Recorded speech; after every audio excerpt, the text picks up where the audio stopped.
get in. Even if you have all the qualifications, even if you know somebody, you know that going to school is going to be tainted in some kind of a struggle. Like, there's all the politics that the University of Zimbabwe, they can't even host a seminar of more than 15 people without a government official being present.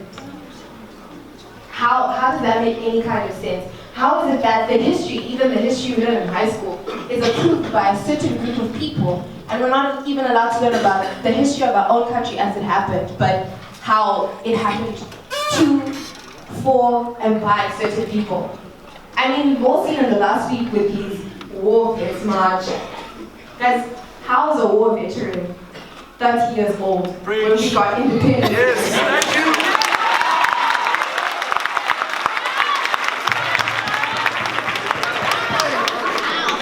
To add insult to injury, they call us the most literate population in Africa. But then the local media treats us like we're the children. They tell us stories about how the shutdown was unsuccessful. Police were harmed at the rioters' protest yesterday.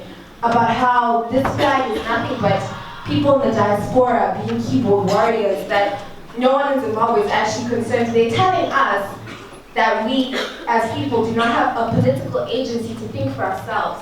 It's some third force coming in to tell us that, no, it's some third force coming in to say that, no, you guys are hungry.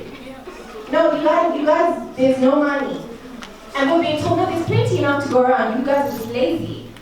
But I don't know about you guys, but my parents aren't dropping 100,000 rand a year for me to go home, start a chicken business, research immigration laws, stand in line at embassies in the hopes of finding a better future elsewhere. At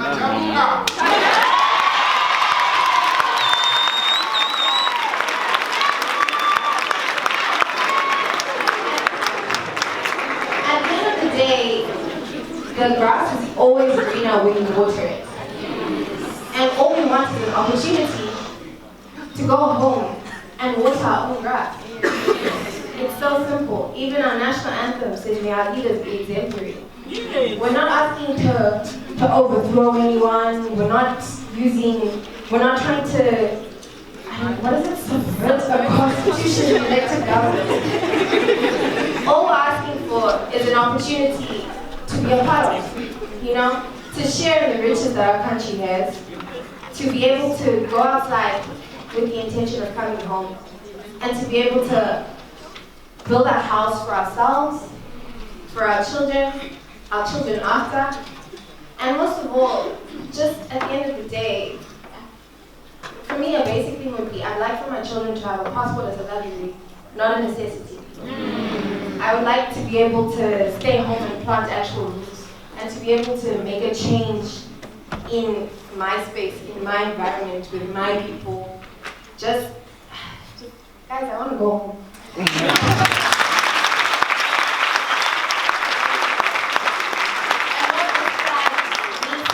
I'm sure it means to all of us, is being able not to be scared to say that I want to go. Not to self-police, to be like, yo, Pepsi, be careful what you're saying, someone's watching.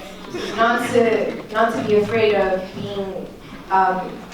being persecuted for wanting the basic want to go home.